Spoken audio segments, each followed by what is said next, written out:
Good evening, everyone. It's very nice to see an extremely large crowd in the room, and people behind me, people that way, and people here in the front. So thank you all for attending the Knowledge Exchange. I'm very excited about this exchange because I actually know all four speakers personally, so it's a lot of fun. And one has a beautiful t-shirt on with insects on it, so that's very nice. My name is Annemike Verenhorst, and I'm the Associate Vice President Research. And I will begin by acknowledging that the University of Manitoba campuses are located on the original lands of the Anishinaabe, Innu, Anish-Innu, Dene and Dakota peoples, and on the national homeland of the Red River Métis. Being a member of the U of M community, I'm extremely proud to work in research networks that collaborate with Indigenous communities in a spirit of reconciliation. So thank you all for being here at the Degrees Diner with its friendly staff. The kitchen is open, so if you would like to order something from the delicious menu, you can do so now or later. And we also have some goodies, some free coffee and tea available on the counter there, so please help yourself at any time. So today we will be learning about insects and to what extent we should embrace them as friends or fear them. And I would like to acknowledge the people online. We also have many people watching us online, and thank you for being here as well. So as you may know, the University of Manitoba Knowledge Exchange is a partnership between the Vice President Research Office as well as the alumni network. And we are grateful to see alumni reoccurring to the events. It's really nice to see your faces at multiple events.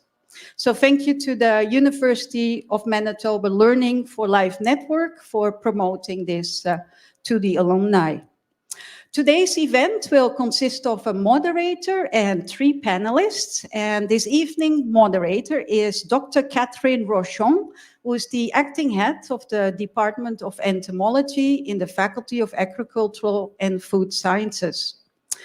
And I have known Kateryn for many, many years as a colleague and friend.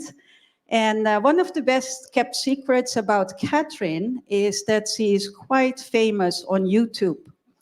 So she has a video on YouTube, and that has been watched by over 4.5 million people. I don't know anyone who has managed that personally, but Kateryn is working on ticks, and the video is actually about how to remove a tick. So if you are interested to know that, you only have to get some tweezers, and then in 2 minutes, Kateryn will tell you how to do that. You can find the video on the University of Manitoba YouTube channel. So please check it out, and maybe we'll reach the 5 million. So to be more complete about Kateryn's research, she's actually focusing on arthropods like ticks and also fleas.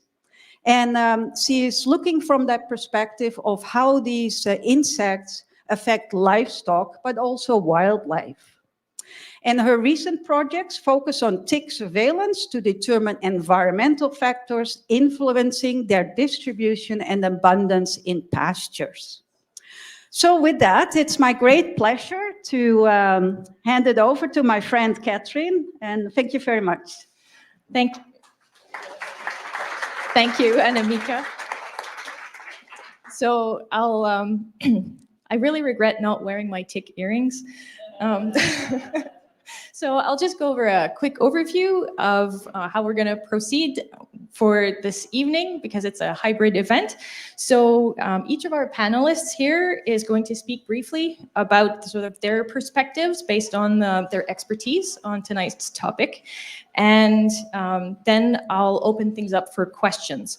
the microphone will be passed around for people who are here in the room. And for the live stream viewers, you can email your questions to research.communications@umanitoba.ca. And that email address is monitored throughout the event. And you can find the email in the description below the YouTube feed. And if you do email a question, it will be read out loud. So you won't miss out. We'll get your questions. So that brings me to our panelists. So right here next to me is Rob Curry. I have to actually speak into the microphone. Yes, so Rob is a senior scholar, recently retired professor of entomology and former head of the department. We have Professor of Biological Sciences and Associate Dean Research for the Faculty of Science, and John Gavlosky, an Extension Entomologist with Manitoba Agriculture based in Carman. So thank you for agreeing to be our experts on this panel and spending the evening with us. Rob, we'll start with you. Okay, thank you very much, Kateryn, and for Anamika for organizing this night. It's great to see so many people out here tonight, and hopefully you'll all learn something. I understand there's also a large number of people online, so I don't know if we have an opportunity to get questions from them, but that would be exciting to get them. I'm going to be talking to you mainly about insects that relate to bees and pollination. And when I was hearing Anamika talk, before I came in here, I thought, well, I'm going to be talking about friends, but she was talking about, this is about friends and foes and insects that you fear. And it occurred to me as Anamika was talking that, yeah, in fact, a lot of people do fear bees. So I guess I'm talking about both the friendly and the fearsome insects that are out there. But bees themselves are incredibly important, obviously, from the aspect of pollination. They pollinate up to a third of the food we eat, and bees, along with many other insects, are involved in that pollination process. There are managed bees that are commercially managed that include things like honeybees that I work on, bumblebees that are often used in greenhouses to a limited extent in Manitoba, and then leaf-cutting bees, which are used extensively for pollination of alfalfa. If you've ever been driving around the country and seen these big, weird-looking septic tank things in fields, those are the leaf-cutting bees. Bees are incredibly important in pollination from a monetary perspective in Canada. They contribute anywhere from about 1.8 to about $3.2 billion to the economy, kind of on a Canadian average. And they also contribute a lot in terms of some of the products we eat, and they're very useful from the prospect of providing food for people through honey. And one of the areas that I work in a lot is related to honeybees. And in Canada, we produce over 75 million pounds of honey per year. And 75% of that is produced in the 3 prairie provinces. We have the most productive region in the world for honey. And we produce in Manitoba, on average, 160 to 170 pounds of honey per hive. And if you compare that to somewhere like the US or even other areas of Canada, they're often only getting 20, 30, maybe 40 pounds per hive. So just really incredible. But one of the things that we have had a problem with is that bees are really suffering. And this includes both the managed pollinators and some of the native species that are also very critical for producing our food. The honeybees that I work on suffer from a variety of different stressors. It's not just one. There is one particular one which is very similar to Kateryn's wood tick. This kind of mite that gets on the back of the bee looks almost exactly like a wood tick to the uninitiated, only it's very large in relation to the body size of the bee. It'd be equivalent of having a wood tick the size of a dinner plate on your body. So I think, Kateryn, for earrings, it wouldn't work.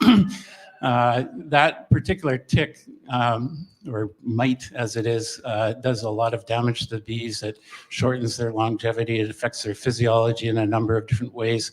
And more importantly, it makes them more susceptible to a variety of other stressors. things like climate change. They're affecting when and how plants bloom that provide food sources for bees, affect their nutrition. A lot of the pesticides that are used in our agricultural and other ecosystems can interact with bees to cause problems for them. There are many other diseases that are either vectored by the mite or interact with it to cause all kinds of problems. So we have this huge issue with multiple stressors that's causing a big problem for our bees that are managed bees, honeybees, and many of those same stressors are also affecting the native bees. So I think that's kind of we're supposed to do a fairly short introduction, so I wasn't watching my time, but I think I'll pass it on to Steve. Yep, you're good. Is this working? It is indeed. All right, I'm going to talk about something a little less charismatic than the honeybee. Everybody loves the cute, fuzzy little honeybees. Well, I study mosquitoes, and I know. You know, I find them fascinating. I'm probably one of a few people in the province that do. Yeah, maybe Kateryn. But, you know, their biology is really cool. I must say what drew me into entomology was how they are this wonderful case of miniaturization. They have all these body parts that we have, only much smaller and look a little bit different. But they're these wonderful transformers. You know, we talk about those movies of transformers changing shape, but these organisms completely change their body plan when they develop. And I find that fascinating. So I'm a geneticist at heart, and I like to understand how those genes, the same set of genes in the larva, can program that body plan and then program an adult body plan. So as the fundamental researcher, I think they're a fascinating little creature. However, everybody else, and I'm kind of on the same side of the fence here, hate them when they bite. And they are, of course, terribly problematic for the diseases they spread. There are about 3,500 different species across the world. There are about 50 in Manitoba. Fortunately, there are only a few in the province that are transmitters of disease. And we're lucky in that we don't have some of the most serious diseases like malaria and dengue. But when we deal with those insects, we have to think about how do you want to suppress their population to preserve human populations? And I think it's our responsibility to control mosquitoes in urban environments where people live. They can be free out in the wild, let them bite the bears. But in cities, I think we should be controlling them. And there are lots of ways we go about this. We use insecticides, chemical insecticides, for which are problematic for honeybees too. And I am actually kind of concerned, as many people are, about how many of our insecticides are broad spectrum in that they don't just target the pest, they adversely affect every other insect out there and possibly even other organisms as well, because many of the targets inside the insect are also found within us and other organisms. So part of my research is focused on developing more species-specific pesticides. So you're all probably familiar with the RNA vaccines that we've had recently and probably will still continue to have. Well, I'm using RNA for a very different purpose. I'm making RNA-based pesticides. So instead of immunizing insects, I'm actually designing these molecules that will now specifically target genes within, say, the mosquito, that will kill the mosquito. But if anything else gets exposed to this RNA molecule, it won't be affected because it's been designed to be sequence specific to target just mosquitoes. So one of our approaches is to take this technology to mosquitoes and a whole swath of other pests and organisms out in agriculture. So we're also taking the technology to control flea beetles, which are common here. John will probably talk much more about that. But I'm also developing a few other alternative technologies. One is called the sterile insect technique. And this is where you produce in a factory large numbers of sterile males. So the tricky part is how do you sterilize these mosquitoes?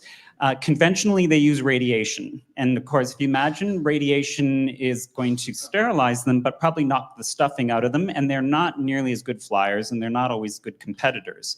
And you want them to go out there into the field, sterile, and chase down those females and mate with them and basically waste the female's time. And if you do enough, if you release enough of them, you will reduce the population. And it's a wonderful species-specific way of controlling them because those mosquitoes males have one objective, which is to find a female and mate. And he may be shooting blanks if you're doing it properly.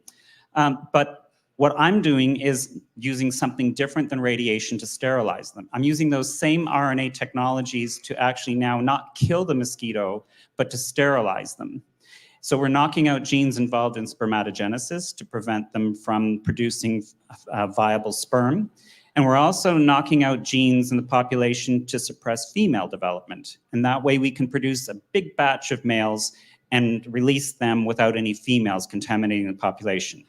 And why is this safe? Because remember, only the female mosquito bites. The males don't bite, so you can release as many males as you like and it won't be a problem. The problem arises if there's any contaminating females. If you're releasing millions, you probably can't even tolerate 1% error because that might be releasing a few too many females into the mix. So there are some alternative technologies that are now coming out that are using genetically modified mosquitoes. So here what they're doing is ensuring that they are producing males that are going to now transmit a lethality gene into the population. And that's now using something called gene drive, where you're actually going to drive this gene into a population and it could potentially lead to extinction. It sounds scary and exciting at the same time, depending on what side of the fence you're on. And I must say that if I had to pick one species in this world that we could do without, it would be Anopheles gambiae. That's the mosquito that transmits malaria. Anopheles gambiae prefers to bite humans, and I don't think we need a mosquito that's transmitting a deadly disease to humans. Now, you might argue, well, isn't that going to be bad for the ecosystem? And remember what I opened with? There are 3,500 different species of mosquitoes out there. I think we can afford to lose one. So my vote is to perhaps use this technology to control Anopheles gambiae for good. So I'll leave it there because I'm sure that's a good controversial point that everybody will be saying, hang on a minute, I need you to back up. And I'd be happy to talk to you more about it. Thanks. Okay, so I'm John Gavlowski. I'm an extension entomologist with the province. So being an extension entomologist, a big part of my job in the wintertime is speaking to farmers and agronomists and trying to make sure they have the information they need to do their jobs well. Now, one of the points I often like to stress when I'm talking to this group is that to farm most economically and most efficiently, the way you view insects is very important. So I'll repeat that. To farm most economically and efficiently, the way you view and react to insects is very important. So for a farmer, we have things like grasshoppers, cutworms, flea beetles, a whole slew of pests that they have to deal with.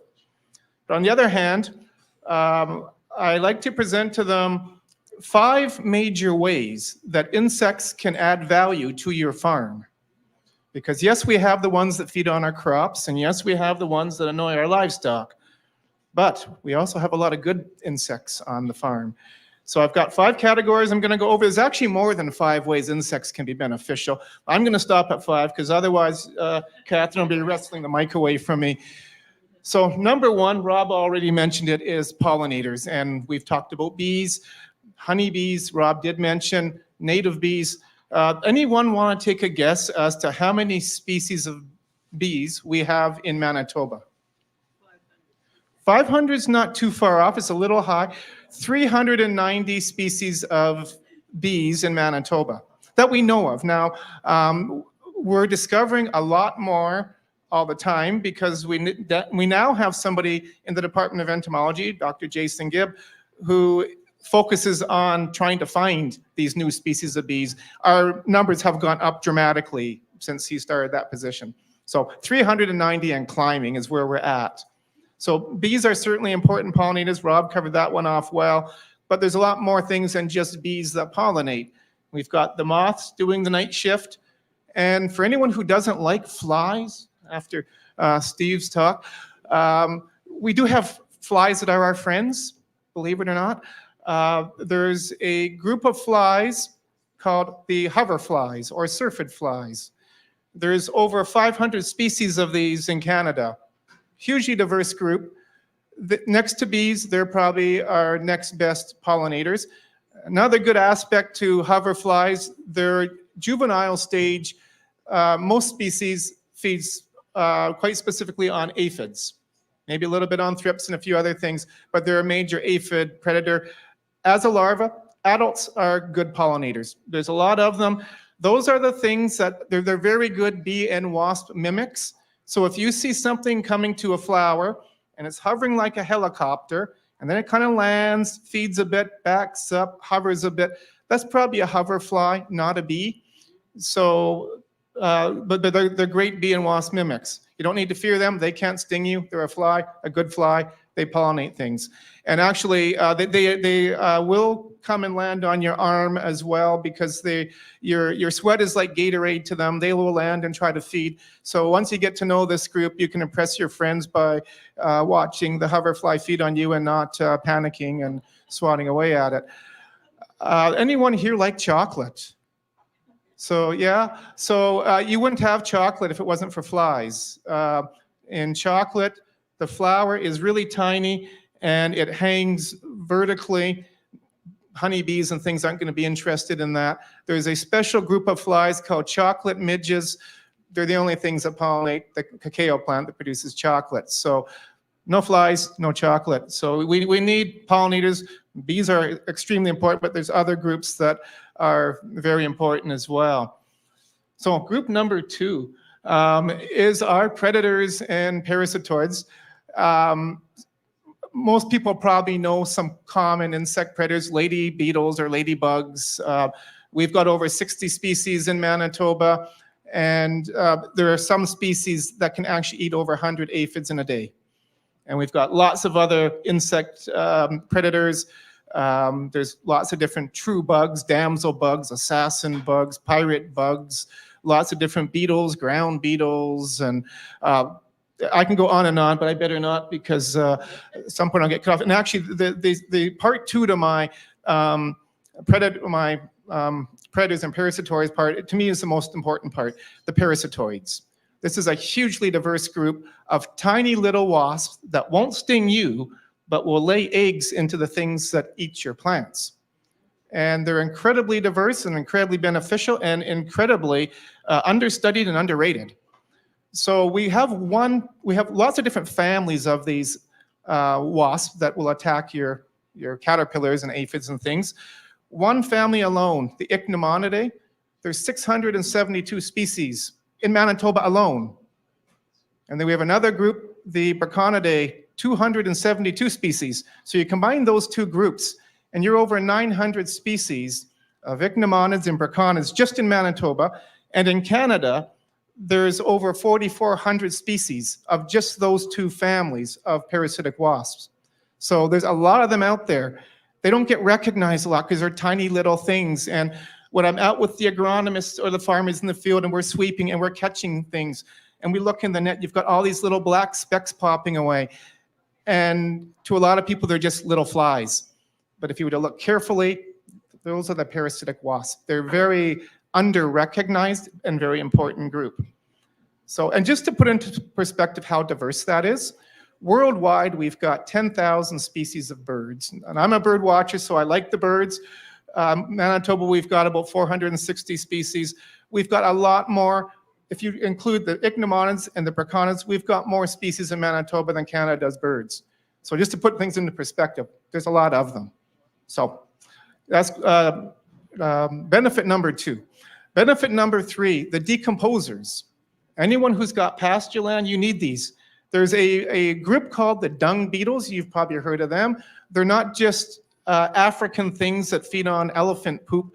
We've got 23 species of dung beetles right here in Manitoba. And there's 47 species in Canada. So if it wasn't for things like dung beetles and this myriad of insects that feeds on dung, you'd have really messy pastures really quickly. So flies, there's many, many flies that will also feed in dung and on dung. So they're helping to break that down. dead animals. We've got carrion beetles, 18 species of carrion beetles in Manitoba. So they're helping decompose those dead mice and things. And I won't get into it too much, but forensic entomology, there's a lot of things that lay eggs in the dead animals and develop, and we can even solve murder cases based on what's happening inside those dead animals. So point number 3 is decomposers. If anyone's really interested in this topic, there is a book out there called Cow Patty Critters. And there is an electronic version of it. So if it's something that's really of interest to you, look for that. And yeah, that'll have a lot more information. Category number 4, eating weed seeds. There's a lot of insects that eat weed seeds. In fact, there's several species of insects that have purposely been brought into Manitoba and released just to eat weed seeds. A classic example, leafy spurge, invasive weed, takes over pastures. Cows won't eat it. So if you get too much of this in your pasture, you have an unproductive pasture. It's all over the ditches too in Manitoba. There's 3 species of flea beetles that have been brought in and purposely released because they only eat leafy spurge, nothing else. So when we talk about flea beetles being bad things, there's the flea beetles that eat canola and will eat your broccoli and cabbage and radishes and things. Those are maybe a less desirable species, but we also do have good flea beetles that eat nothing but weeds. We've got insects that have been brought in to eat nothing but Canada thistle, nodding thistle, sow thistle, field bindweed, bladder campion, scentless chamomile, purple loosestrife, list goes on. So there's a lot of insects that eat your weeds and weed seeds.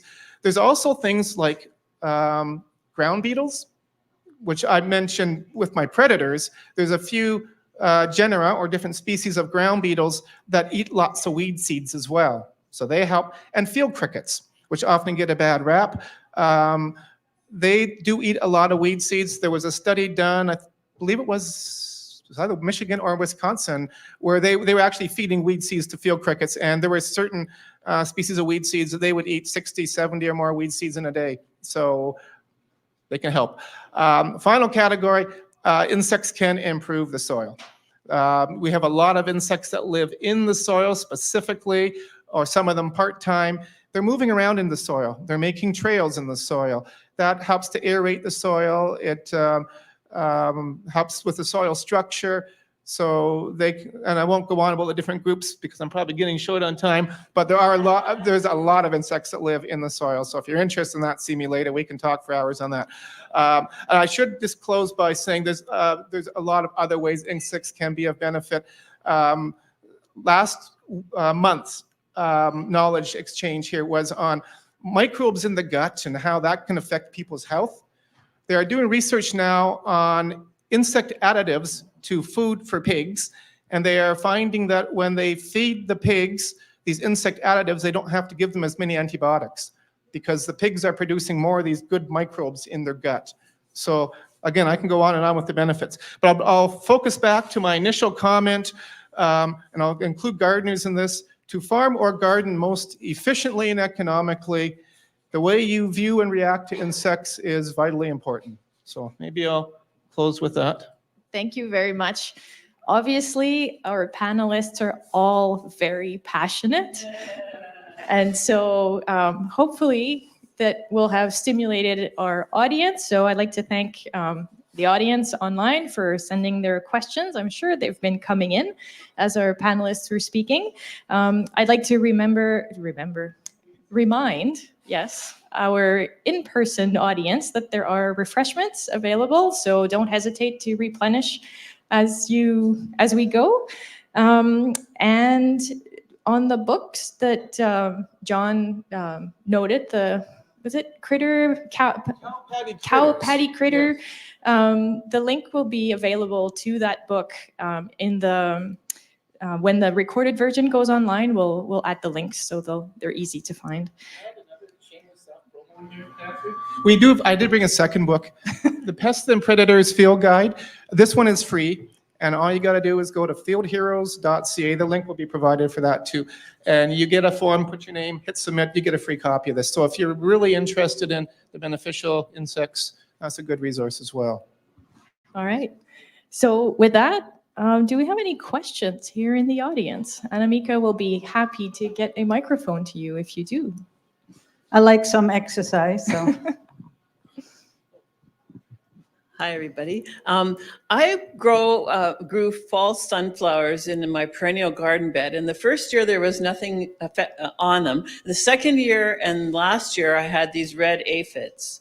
So I just went along and picked off all those gross little things and maybe sprayed it with a bit of soap water. But why were there none the first year? And then do they know, were these plants that they like the most? Like, how do they know to come and just go on those plants?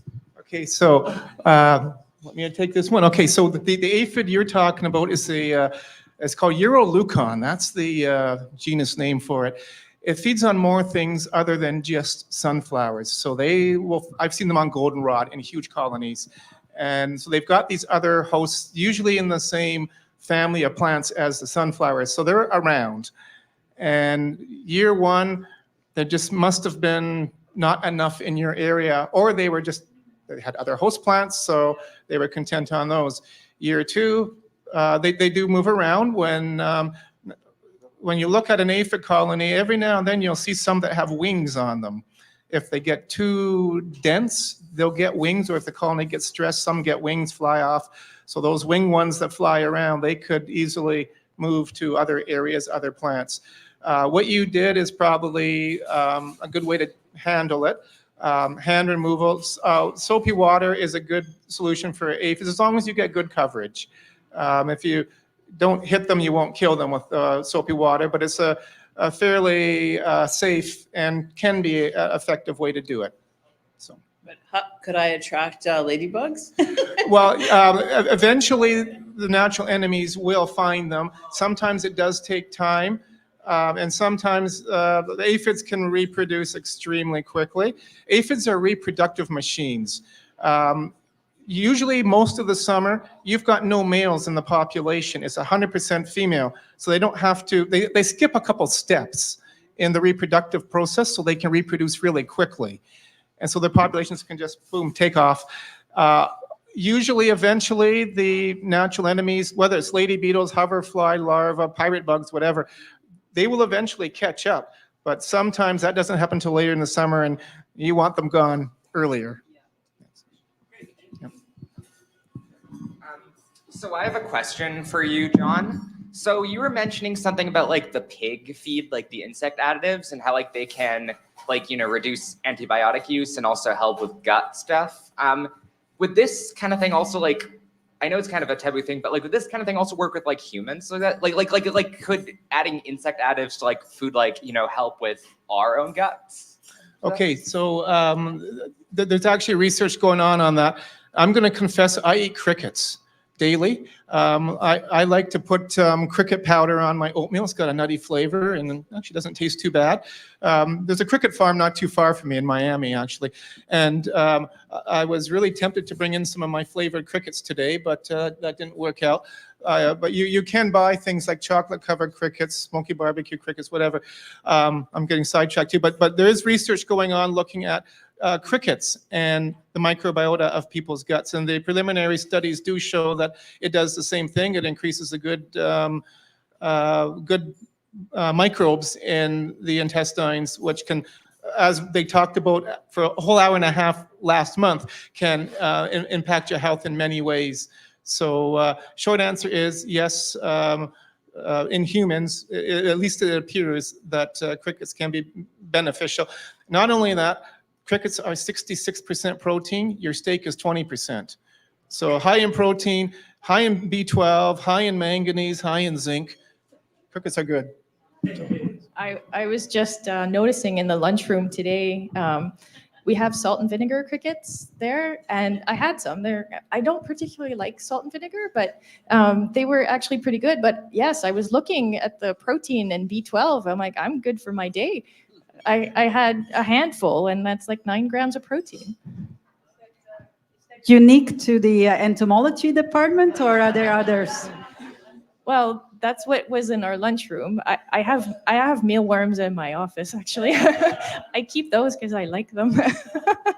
Maybe as a side note, I should mention the crickets that we're eating, they're not your field crickets that you see jumping around your yard. They're something called the Oriental house cricket.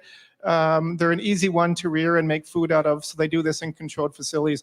They're not out in the courtyard at the entomology building catching these things and putting salt and vinegar on them. It's just... Yes, we have a question. Oh, okay. So my husband suggested to ask about lily beetles, which I do have under control, and I still own lilies, amazingly enough.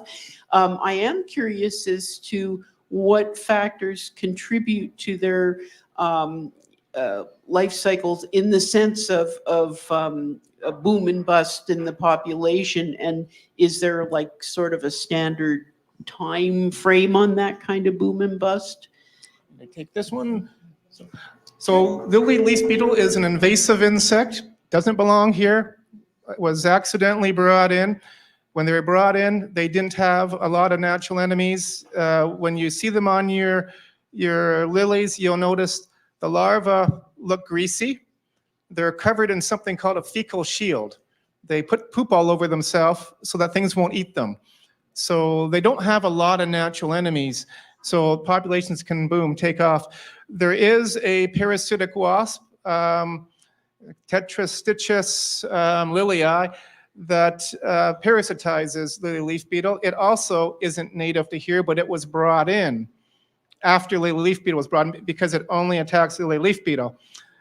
Its populations look like they have taken off. So what often happens when an insect invades is you get this big growth of the insect until the natural enemies sort of strike a balance with it.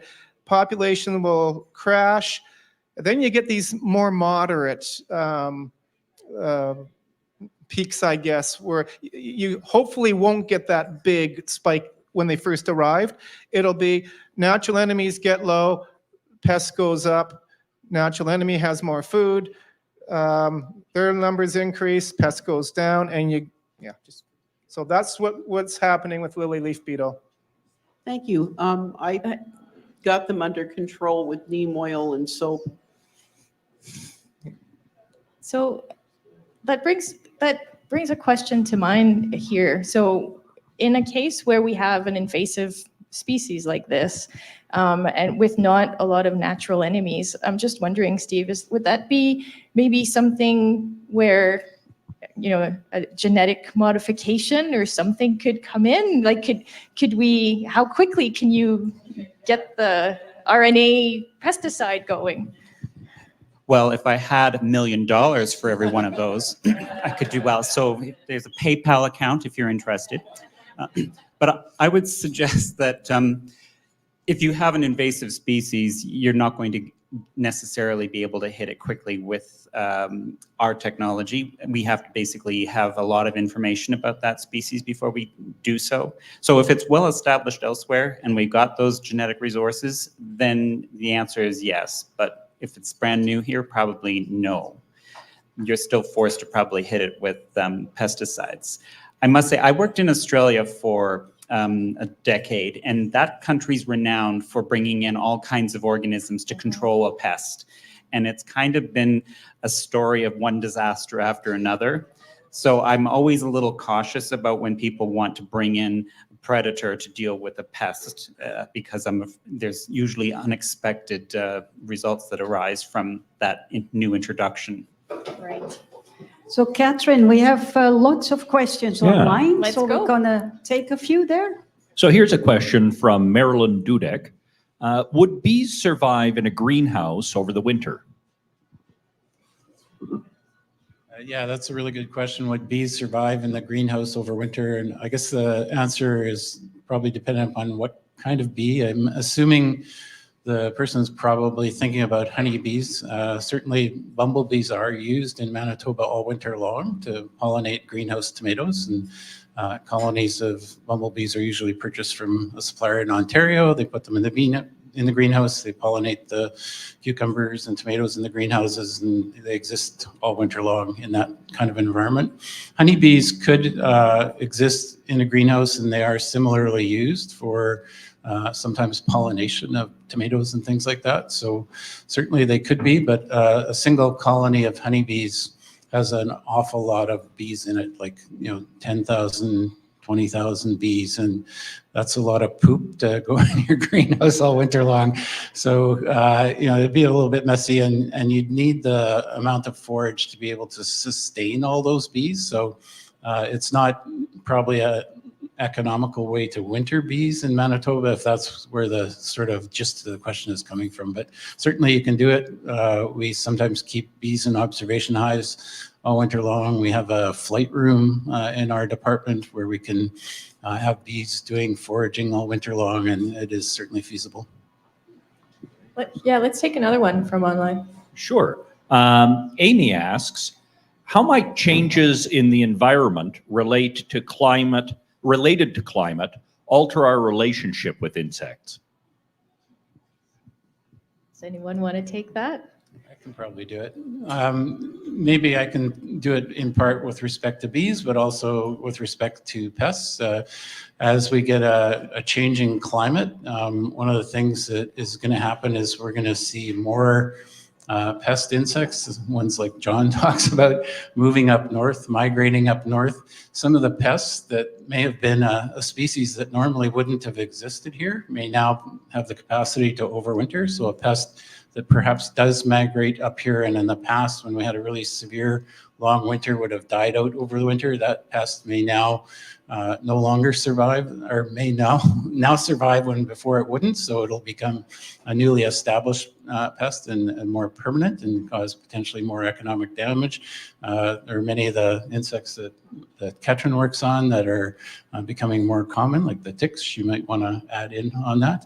And with bees, some of the bees will benefit from sort of climate change, and some will be hurt by it. So some of the populations are starting to sort of disappear from some areas, and probably that's related to climate change. Other species are improving. With honeybees, again, it's a mixed bag. You've got nicer winters. Sometimes that is something that works in your favor. At other times, it affects the patterns of forage availability and makes it more difficult to manage the colonies. So it's something really difficult to predict. And can I add to that? I think that what we're seeing now is that mosquitoes are also starting to move northward, where they normally would reside in the semi-tropical regions, are now making their way north. And what we've actually seen is the first incursion of a population in southern Ontario of a dengue vector. And dengue is normally a semi-tropical or tropical disease, but now Aedes albopictus has now established itself in southern Ontario, and that's something that occurred within the last several years. So I think we're going to see more and more of that. And with those new species will come not just damage to crops, but more threats to human populations. So can you save us, John, and tell us that there's a really good way, it's really good for our beneficial insects? Oh boy, yeah. Actually, a lot of the research on climate change and I guess agricultural insects has focused on, of course, the pest insects. And we know the potato leafhopper is an example. It's a leafhopper that can be a problem in alfalfa, beans, a few other things. It doesn't overwinter here. It overwinters in the southern US, but its range where it can successfully overwinter has been spreading north, meaning that it'll probably arrive earlier here.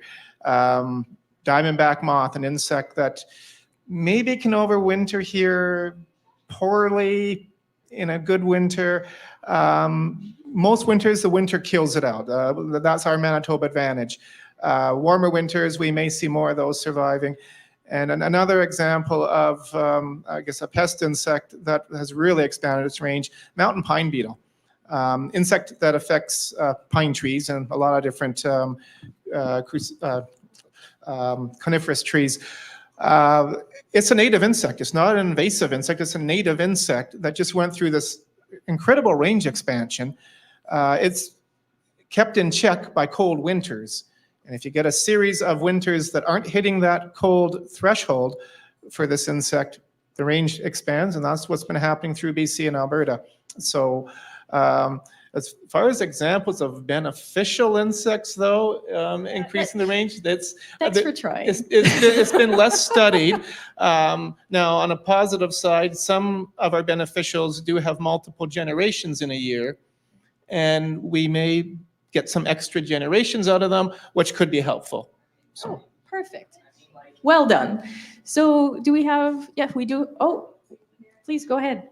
Our yard is full of sunflowers and full of bees. Those would be honeybees. And where do they go? Because we never see them living anywhere. They're probably not.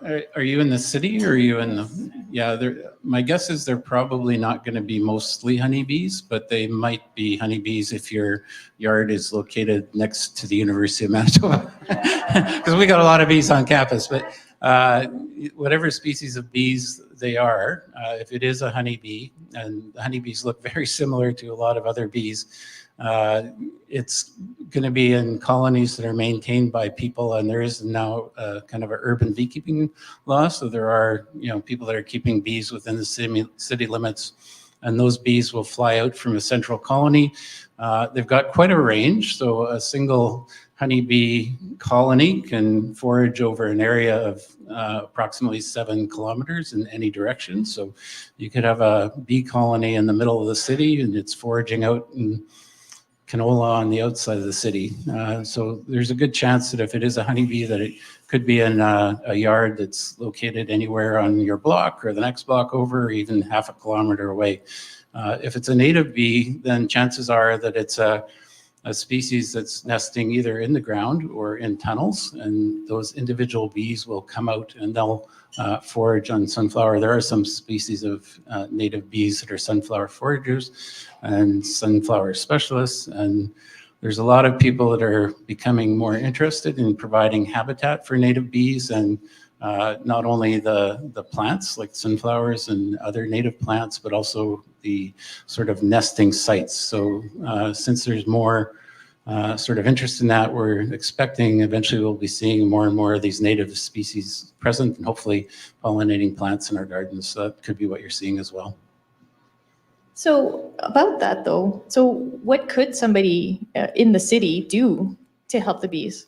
If you're trying to help bees, either native pollinators or the managed pollinators, the most single important thing you can do is plant forage for them. And they need both a diversity of forage, so plants from different sources, hopefully including some native species of plants, because there are specialist bees that will only forage on specialist flowers.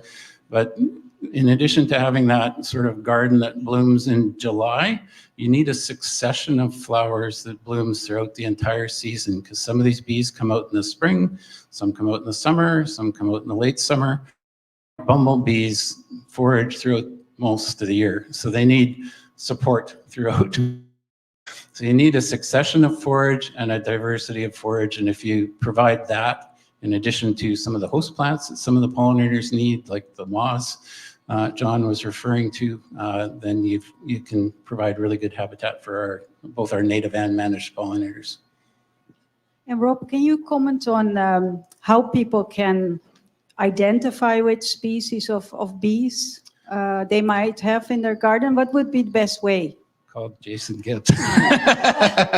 There is a site called Bee Better Manitoba, and you can visit that site, and it'll give you guidance on both planting and types of plants and seasonality of those plants. It'll also give you some information on how to identify some of the pollinators. We do have a Ask the Expert week in June during Pollinator Week, and if people have pictures they want to send in, what is this insect, we'll get it identified for them then.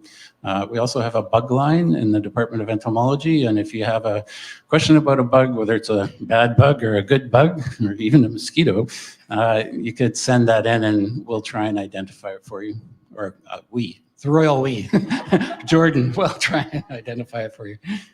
Let's take a question from online. Sure. Wendy McLean asks, what advice can you offer to protect our vegetables from the brown marmorated stink bugs I found in the garden?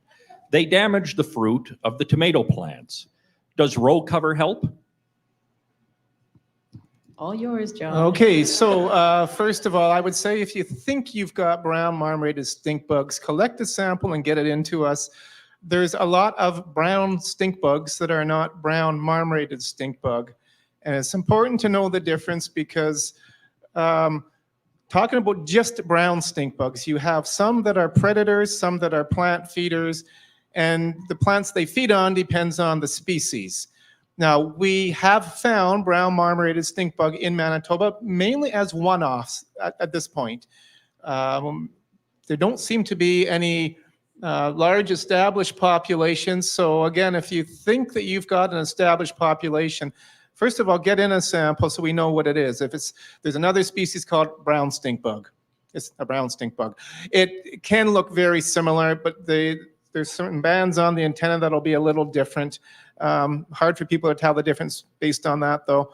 So that's step one. If it's just brown stink bug, not brown marmorated, brown stink bug will feed on things like tomatoes, some of your garden plants. When they feed on a tomato, they put their beak in, you get this little white spot on the tomato. Tomato's still edible, just doesn't look as good. It's actually very tough to deal with them because they're very mobile insects. They move around during the season. You hate to be putting pesticides on right before you harvest. So row covers, I guess, can help if it's not too impractical to do at the time. But again, if anyone suspects they've got brown marmorated stink bug, get a sample in. At this point, better odds, it's brown stink bug, not brown marmorated. All right, there's a question there in the back. Hi, this question might just be for John as well. I'm sorry to tire you out. So my background's in ag. So what I see a lot more in action is the bad flea beetles. I haven't checked yet if Manitoba Ag has released data on last growing season's flea beetle damage. But with climate change, that's not necessarily just hotter temperatures, but it's unpredictable weather patterns. How does flea beetle react to that? Like if you already have flea beetle damage data that hasn't been released yet, does it match what you expect them to react to, I guess, the changes we have? Yeah, so just maybe for some background here for everyone else. Flea beetles are tiny little black insects. Now, the species that you're talking about feed specifically on cruciferous plants. There's 70 species of flea beetles in Manitoba, but there's a handful of them that like the cruciferous plants. So canola, cabbage, broccoli, cauliflower, and they come out early. They feed on the little seedlings. They can destroy the seedlings. So big pest. Now, last year, there certainly were issues with them. People were doing foliar insecticide treatments, but not as much as the previous few years. So overall, there was less control last year than the few years prior to that. But I don't know that was because the flea beetle population really had gone down much. What's vitally important is how long it takes from the day the seed is put in the ground until you have 3 or 4 true leaves on the plant. Once you get 3 or 4 leaves established, the plants can generally do a decent job compensating for the feeding, and you'll get a decent plant out of it. The problem we run into is when the things get stalled in that seedling stage. If you get some cold weather, some extremely dry weather, and the plants sit in that seedling stage too long, that's putting them at a much higher risk of flea beetle damage. And we had several years in a row where just bad luck, we had severe damage because the plants just sat in that vulnerable stage too long. Last year, we had good moisture in most areas of the province. We got a heat spell in late May, early June that really made those plants move quickly. So overall, less damage last year, but again, that was because we got the growing conditions that the plants liked. Sure. Let's go for online. Yes. This question comes from our online audience. Would it be practical and effective to have pet guinea hens in the backyard to reduce tick numbers? I'm not a panelist. So guinea hens will eat ticks, but if you have that number of ticks in your yard,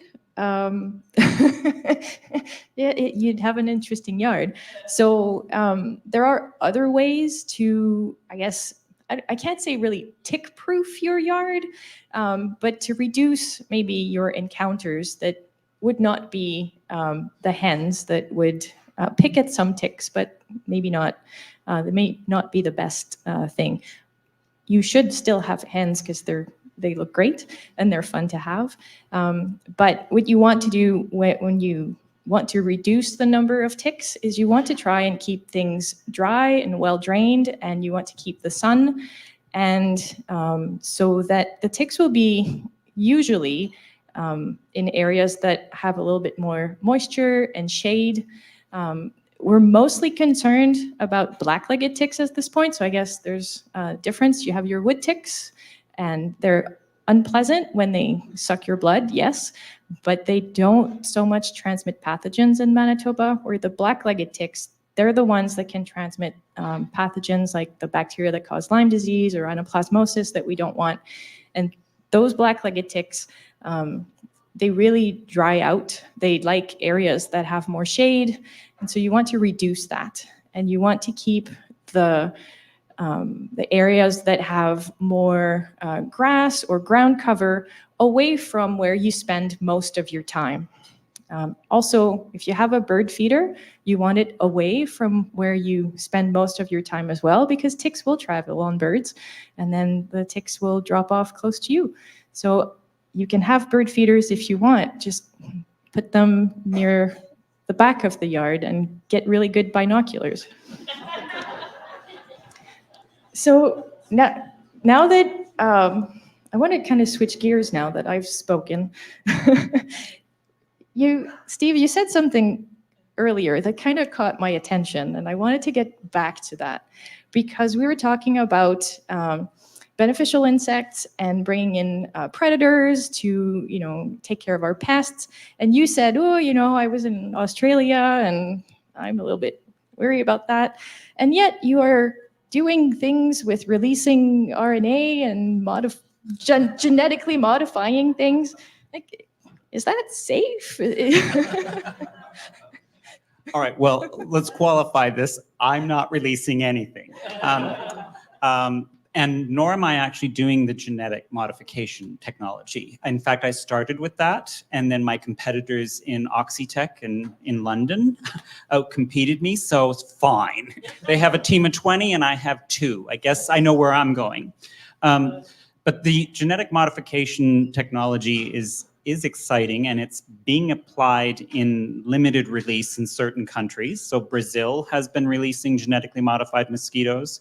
And the state of Florida did have a release of mosquitoes before the communities went up in arms and said that's enough of that, because they were afraid that somehow the genetic material that was put into the mosquito was going to be transmitted to the humans, and that's not the case. But I can understand that there are lots of these concerns, and if you're going to do genetic modification, you have a long road ahead of you to convince everybody that this is safe. So it's not going to happen instantly in all places. But in terms of my RNA technology, spreading that around, I am using it against the pesky flea beetles. We are trying to spray the plants with this RNA molecule so that if the flea beetle eats it, it will get sick and die. But if anything else eats it, nothing happens. And we're even feeding the flea beetles to a predator beetle to see if that adversely affects them. And it fortunately does not, as predicted. But we're also trying to make transgenic plants. So here we go again with a genetic modification. But there are lots of transgenic plants already out there, so I figure I'll just join that bandwagon. And we're now trying to get transgenic plants to make the RNA so that when the beetle eats it, it can get sick and die, but we didn't have to spray the plant. So that has a real advantage in that the plant's always going to be resistant. The problem is you can't do that for every crop. It will take too long and too costly. So spraying still seems like a better option because you can spray all those wonderful cruciferous plants, even kale if you're so inclined. I love kale. I like kale too, with a lot of butter in the pan, so it slides right out into the bin really easily. And so on that, thank you, Steve. There's a question way at the back. Hi, another RNA one, but I was just wondering, you had mentioned being used for flea beetles and then like a bunch of other different sort of kind of pests. Is there any research into trying to use that technology for mites that have been targeting bees? Or is that something where the structure of them doesn't quite make sense? Like, I'm not sure. Well, if that's... I'll start and then pass off to Rob. So the answer in short is that yes, people are very much interested in how you might be able to use this RNA technology to protect bees. And among the things that you have to worry about with these mites is the transmission of viruses that they carry. And what Rob's group has done, I've helped a little bit, but he's been largely leading the show there in terms of feeding bees this RNA cocktail. So they actually get a dose of double-stranded RNA, this RNA that goes into their body and then can convey basically protection and protect against replication of the virus. And it works. I mean, the incredible thing is you can feed RNA to something and it works. You can't do that with humans or vertebrates because we digest it too easily, but with a little insect, you can give them a decent dose and it will be effective. Rob, do you want to add anything to that? Yeah, we did do work trying to directly control the virus, the foreign-wing virus, and also another virus called Israeli acute bee paralysis virus using RNAi fed to bees, and that does work. But to answer specifically the question about mites, there is a company that is producing a form of RNA against the varroa mite, and it's fed to colonies. The bees consume the RNAi, it gets into their tissues. The bees then, or the mites then feed on the bee and they take up the RNA, and it does have some efficacy against the mites. There are field trials that went on in the province of Manitoba in collaboration with the Manitoba Beekeepers Association and the KRDP, which is associated with our department as well. And there's another field trial this year on that, and that company is hoping to get that registered both in the US and in Canada in the not too distant future. Well, that's really exciting. This question comes from Horace. In each of your opinion and off the top of your head, which insect foe is the hardest to eliminate and why? Oh, Want me to start, Yeah, or- sure, go ahead. If you, I'm still Okay. scratching my head. So yeah, and this is going to depend really on who you talk to, I guess. But as far as agriculture goes, probably the flea beetle is the one that's been the biggest chronic challenge in Manitoba. We're into a grasshopper cycle now as well, and they've been a problem for quite a few years. But that's somewhat depending on our weather. We've had a series of hot, dry years. Flea beetles have been a chronic problem for a long time. We really haven't seen their populations tend to dip. Part of the issue might be we're never going to starve our flea beetles. We got so much canola on the landscape. There's just a huge flea beetle population out there. We don't have a lot of really effective natural enemies that control them. I talked earlier about the parasitoids and how they control a lot of insects. Things like cutworms, armyworms. Usually when you get a bad year or two, after that, you start seeing the levels go down. The natural enemies have caught up and they're doing their thing. We don't have that highly effective parasitoid that is effective on flea beetles. Now, flea beetles are invasive insects. They don't belong here. They were accidentally brought over. That could be part of the problem. But because of their chronic high levels recently, I would say that probably ranks as number one for the field crop pests. How about other opinions? Well, from my very narrow centric view, I'd target the varroa mite because it's been the bane of my existence. I kind of thought that, I really want to get this problem solved, but, get it solved not too close to my retirement so that I've still got something to work on, but I failed in that regard, and it seems to be an ongoing problem. So I think it's really a difficult problem for the industry, and it's going to be one that continues to be so. So from a very bee-centric standpoint, that's probably, but I also hate ticks. So, you know. You always can come out of retirement, Rob. Yeah, I have to agree. After seeing a tick walk underwater through a moat to come to me, yeah, my my money's on the ticks. So, Kateryn, speaking about ticks, I know you work on wildlife and livestock. What about domestic pets? One thing I noticed that cats and dogs, they roam around, but usually it's the dogs that get the ticks and not the cats. Do you have any insights to why that might be? Yes. Have you ever seen the tongue on a cat? Cats groom a lot, and they have these little barbs on their tongue that actually helps them remove ticks that may be running around before they attach. And they're pretty good actually at removing some of the ticks. We do get ticks on cats sometimes. They tend to be nymphs, so they're very small, and in areas often on the face where the cat can't use the tongue very efficiently.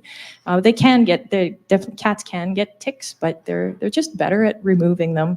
And dogs just, I want to say dogs roll around and know everywhere more, but that's because I'm a cat person. But I think it's important, to take the opportunity to say you should protect your pets, especially your dogs, but all your pets from ticks. You should pet your pets a lot. You should use your fingers. They think it's cuddles. We call it tick checking. And so, just touch them all over. And, tick season has started in Manitoba. If there's no snow on the ground, there's ticks. So do it. And since I have the mic, before I pass it over to our online audience, remember that if you travel, more and more people travel with their pets.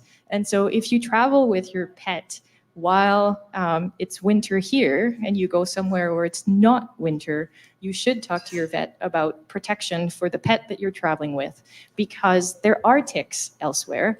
And the most common tick and most widely distributed tick is the brown dog tick. And they prefer dogs. And so you can have ticks on your dog. They won't bite you. And that tick can reproduce in your house. And so almost every year I get calls in February from people asking why there's ticks in their house, and they all travel with their pets. So protect your pets even when traveling. Davide. Oh, sure. Erwin Boschman asks, mosquitoes get a lot of negative publicity. Do they play any kind of beneficial role in our ecosystem? Begrudgingly, yes. They are important in the aquatic ecosystem. As larvae, they are fish food, and every other invertebrate that's in that water or vertebrate is enjoying eating mosquito larvae. As adults, there are considerably fewer predators, but amongst the insect are dragonflies and damselflies. They do like eating mosquitoes. And there are a couple of bird species that do eat a lot of mosquitoes. However, if you notice, we've got a lot of mosquitoes. So the predators aren't really doing their job, at least to the extent where we need to control them in our environment. So they are an important, every species tends to have an important role in the ecosystem somehow, with my exception of Anopheles gambiae. I'll still double down on that one. That one needs to go, but the rest, okay, but they can just be fodder for my next research project. Oh yes, and they can pollinate, but they're not major pollinators like other pollinators, so I'm not giving them that much grace. That's what I was going to add. Hey, they pollinate. Those males, that's mostly what they do. Yes, they like nectar. Yeah, it's the females, the bloodthirsty ones. The males are just benignly drinking nectar. Just nice little guys out there. Happy? Yes, thank you. Joan Wilton asks, What is the best honey to eat for nutritional benefits, and does the pasteurization process reduce those benefits? Well, there are the best kind of honey to eat is Manitoba honey. Produced through the Manitoba Honey Producers Co-op. But yeah, it's really difficult to sort of quantify that. Honey is a very individual thing, and depending on what flowers the bees forage on, you'll get a very, very different tasting honey. Most of the honey produced in the Canadian prairies comes from crops like canola, which is huge. Very nice white, light flavored honey. Sweet clover, any of the clovers produces super white, extra white honey that's highly sought after on many European markets. The alfalfa produces a really light honey. And then in terms of crops, sunflower that you were talking about earlier produces a very golden kind of honey. Dandelion, very golden colored honey, much stronger taste. And then on the far end of the spectrum for kind of Manitoba plants, we have buckwheat, which is a very, very strong dark honey. And most of the native flowers also have very strong dark honeys. They all have different properties, and we're really just learning about their properties in terms of not only nutritional benefits, but also medicinal benefits.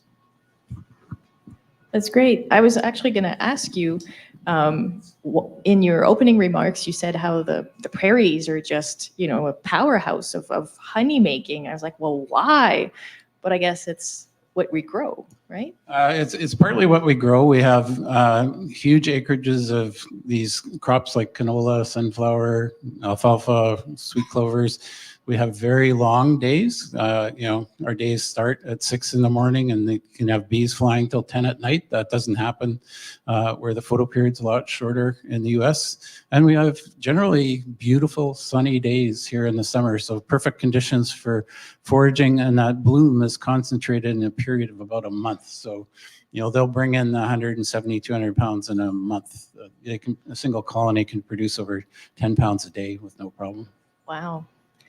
Yes, we have a Hi, question. I have an observation. I've been looking at the U of W Climate Atlas site over the years, and their interactive map shows that the prairies will be quite arid by 2080. But of course, all predictions have been proven a little slow, so it's accelerated before that likely. And so the ticks won't be very active, right? I mean, Right. they don't have a good environment to be in. Yeah. The So Canadian Shield obviously will offer them a place to be. But anyway, right. So when it gets very, very dry, the ticks that we have now don't do necessarily well. That's true. However, with climate change, there's also a lot of variation. And so when we get a lot of water, things can balance out in a way. Ticks will survive flooding for a while. I wouldn't even be surprised if they find a way to survive some of the dry conditions. When they're in the environment, which is the largest part of their life cycle, they are a bit more at risk. But when they're on the host, right, as soon as they can find a host, they have their moisture source and their protection right there. So things will change, and the tick distribution has already changed a lot. I mean, we have black-legged ticks now. We didn't have them before. My work on wood ticks has shown that they've expanded their distribution 300 kilometers north in Manitoba and about 250 kilometers west now to the Alberta border. And so things are changing. I think that will remain quite dynamic. We can hope that they dry out in a horrible, horrible death. But there are other tick species that are coming from the south that do a little bit better in drier conditions. So I don't think we're completely tick-free yet. Let's go online. Sure. Donna Kurt asks, are there any carpenter ant predators in Manitoba that don't bring additional problems? Yes, is a short answer. Actually, one of the really good carpenter ant predators is a bird, not another insect, something called the northern flicker. They're a type of woodpecker, a fairly large woodpecker that you often see on the ground, and you do see them in urban areas. If there's any dead logs or things with carpenter ants, that's one of their favorite foods. So there's several species of birds that can be good carpenter ant predators, but again, the northern flicker kind of stands out in that category. And there are also insects that will eat ants and carpenter ants as well. There's several species that generalist predators that would feed on carpenter ants. Including other ants, that's a very good point. Ants tend to do battle with other ants. And yes, other ants can be a predator of carpenter ants. Okay, thanks. We'll take another. Sure. Wendy McLean asks, our prairie cherries are now affected by the spotted wing Drosophila cherry fly that lays its eggs in the young cherries, which develop into larvae present in the fruit when it's ready for picking. I've heard it can help to put a fresh layer of bark mulch around the base of the trees in early spring, and that might keep any adults that are overwintering from emerging. What is your advice for this challenge? Okay, spotted wing Drosophila. Yeah, it's I'll say newer pest in Manitoba, one of these invasive ones that has unfortunately established here, and it's now something we have to deal with. They like soft fruits, so that's what they like to lay eggs into. They do overwinter here, but they're also decent flyers. They move around. And in fact, we think that probably a lot of what we get kind of moves in to Manitoba. So I really can't comment. I haven't seen peer-reviewed research on how well bark mulches work on them, but being such a mobile insect, I would not be complacent if you're growing any of the soft fruits, bark mulch or not. I would be checking for spotted wing Drosophila. But one of the best things you can do, and I know it's not always practical, try to get the fruit off of whether it's your raspberry bush, your cherry tree, try to get it off before it gets a little bit too ripe, too soft. They're a little different than most other fruit flies because the females have this serrated saw-like egg layer on the back of them. So most other fruit flies, they can't poke their egg layer into fruit unless it's getting really soft. With spotted wing Drosophila, because it's a serrated saw-like egg layer, they can saw their way in and lay their eggs in fruit that is maybe a little bit harder than some of the other fruit flies can. But still, harvesting that fruit when it's ready, but as quickly as you can help. Other than that, there are chemicals that can be used as well. But if you're trying to do things without the chemicals, it's a real battle with spotted wing Drosophila. So bark mulch, you could try, but I'm not going to guarantee you won't get any spotted wing Drosophila.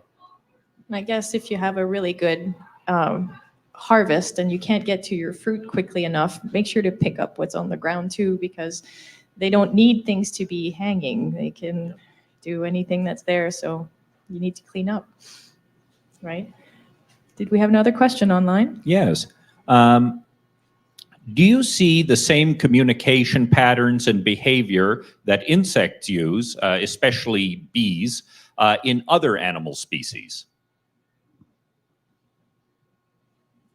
Go ahead. That's a huge question, but to answer it in a very short way, insects use a lot of different forms of communication. They do kind of flashing with lights like fireflies to attract mates. There are chemicals that they release called pheromones that are scents that are used in communication, both to attract mates and sometimes used for defense and other forms of interactions. Some chemicals that are released that help them defend and all kinds of things. There are kind of ways of communicating in bees that are quite well known, the dance language of the honeybee, for example. So all of those forms of communication can occur in other animals.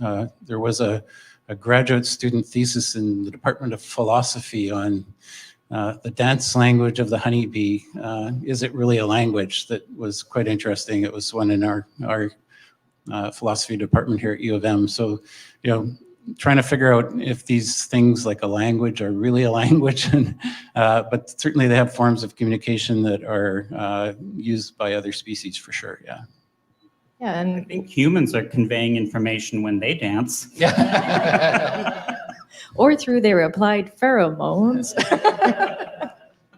But yeah, speaking of that, there's definitely lots of insects that will, I'm thinking of maybe termites or ants too that will have, some tracing pheromones, right? So they can, once they find a source of food, they'll, trace their way back so the others can go back.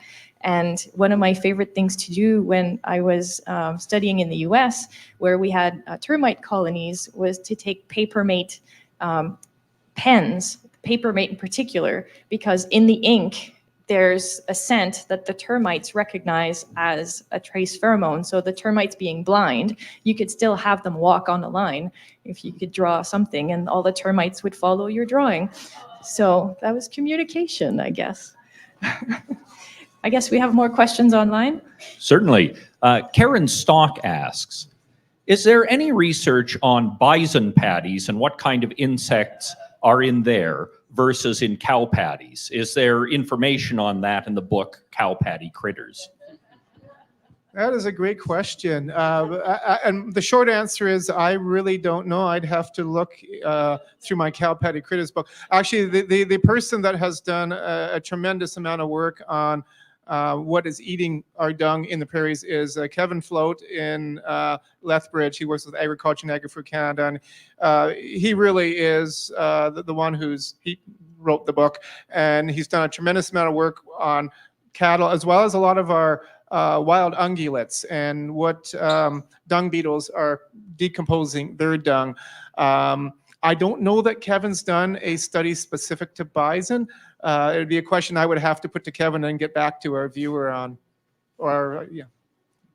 That's interesting because a colleague of mine just submitted a letter of intent for a proposal to look at that with me and another colleague. So maybe we'll know in a little bit. Stay tuned. When we mechanically aerate soil, are we interfering with nature's processes and reducing the quality of the soil? This comes from Joan Wilton. Okay, well, the short answer is yes. Anytime you mechanically disturb the soil, you are interfering with some natural processes.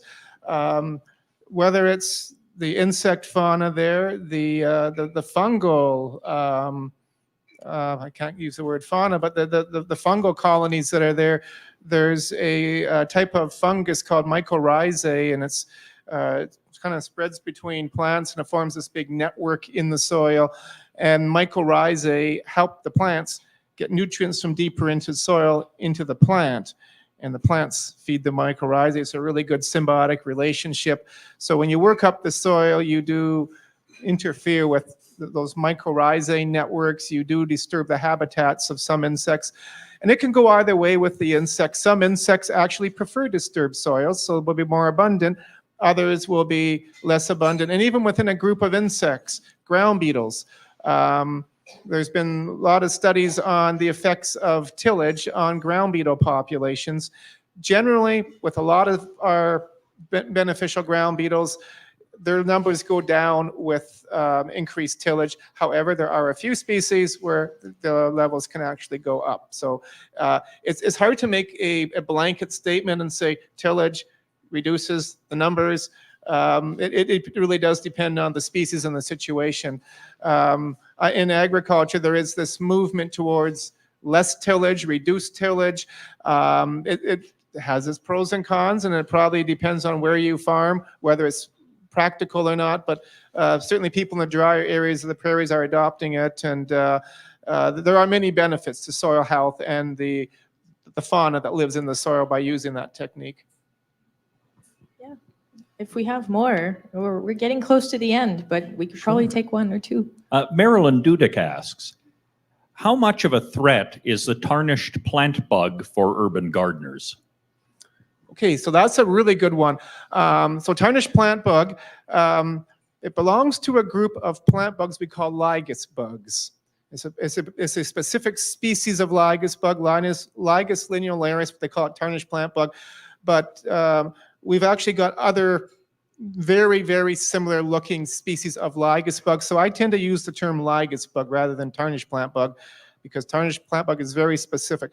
Now, tarnished plant bug, lygus bugs, they have very, very broad host ranges. So they like to feed on the more protein-rich areas of the plant. So that's your flowers, your buds, and your seeds. That's their main food source. So when you have a plant that's starting to produce buds and flowers, they're not going to be on the leaves, feeding on the leaves. They're up on the flowers, the buds. What can happen with tarnished plant bugs is if they're feeding on the bud gets damaged, you don't get whatever it is it would produce, a pod, or if it was, say, your beans that they're feeding in, you get fewer beans. Now, some plants, some crops can actually compensate and even overcompensate for minor tarnished plant bug feeding. The study that just came out actually in canola, they found that, so we have what we call an economic threshold for tarnished plant bug or lygus bugs in canola. Economic threshold is the point where it's economical to actually control them, which we now have set at about 20 to 30 in 10 sweeps with a sweep net. Levels of 17 or below can actually increase the yield of canola. So what happens with the canola plant, you damage a few buds, it just produces more, it overcompensates. So low levels of these tarnished plant bugs can actually increase canola yields.